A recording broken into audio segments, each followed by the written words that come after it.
Most people believe happiness is something you find, a moment, a condition, a reward waiting at the end of effort. But this way of thinking began with a very different claim. Happiness is not a feeling. It is not luck. It is not something given. It is something built. Aristotle argued that a good life is not defined by what happens to you, but by how you live, consistently, deliberately, over time. This changes everything, because if happiness is an outcome, you wait. But if happiness is a practice, you participate. This way of thinking observed something uncomfortable. People often know what is right, but fail to do it. Not because they lack intelligence, but because habits quietly overpower intention. What you repeat becomes who you are. Not once, not occasionally, but daily. Character, then, is not a trait, it is a pattern. And patterns do not respond to motivation alone. They respond to structure.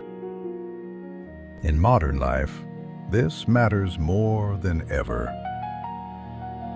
We are surrounded by advice, by inspiration, and more importantly, by endless instruction. Yet behavior rarely changes because information does not create discipline, and intention does not defeat impulse. This way of thinking made a sharper distinction. Knowing the good is not the same as being good. Virtue is not an idea, it is a skill. And like any skill, it improves through use or deteriorates through neglect. This idea reframes responsibility, not as guilt or as pressure, but as authorship.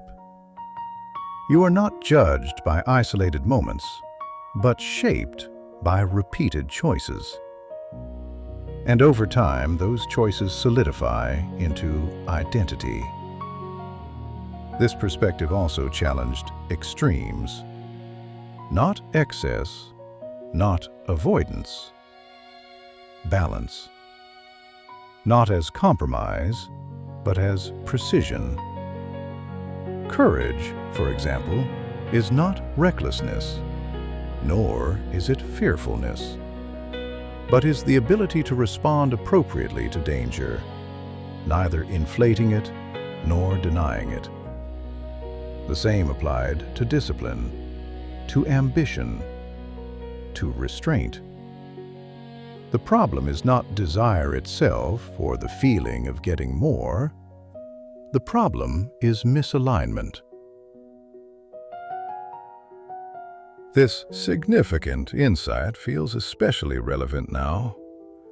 We live in a culture of extremes. Work until collapse or disengage entirely. Express everything or suppress everything. Chase pleasure, fame, relevance, or reject all of it. This way of thinking rejects both. Instead, it asks a harder question. What response fits reality, not emotion? That question requires judgment, and judgment requires practice. Another core idea followed naturally.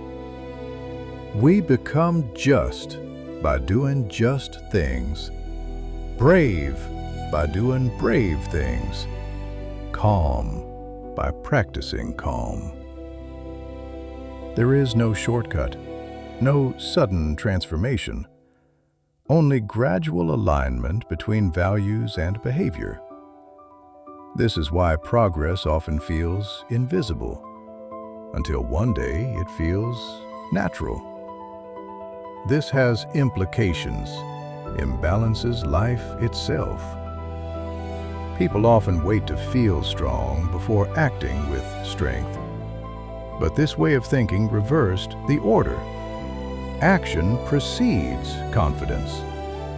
Consistency precedes clarity. You do not wait to become disciplined before acting with discipline. You act, and discipline emerges. This also reshapes how relationships are understood. Not as transactions or as validation, but as shared practice. How one speaks under pressure, how one listens without advantage, how one responds when no reward is guaranteed. These moments are not dramatic, cumulative. Leadership, from this viewpoint, is never about dominance. It is about example. People follow patterns more readily than instructions. True character is shown when respect does not change with status. This is why character is never considered private. It is contagious. One of the most misunderstood ideas here is purpose. Purpose is not something discovered suddenly. It emerged from alignment between ability, effort, and contribution. A life gains meaning not through intensity, but through coherence. When actions point in the same direction, when values are not contradicted by behavior, and effort serves something beyond impulse. These ideas do not promise ease. They promise stability, not comfort, but steadiness. Not pleasure, but fulfillment. A life less reactive, less fragmented, more internally consistent. And perhaps the most motivating insight of all, you do not need to become someone else to live well. You need to become more deliberate about who you are becoming. Each choice is a vote, not for perfection, but for direction. This perspective offers no slogans, no hacks, only a quiet proposition. A good life is not built through intensity, but through knowing what matters. And knowing what matters is something you practice long before you feel ready. The question is not how to feel happy, but how to live in a way that happiness could emerge without looking for it.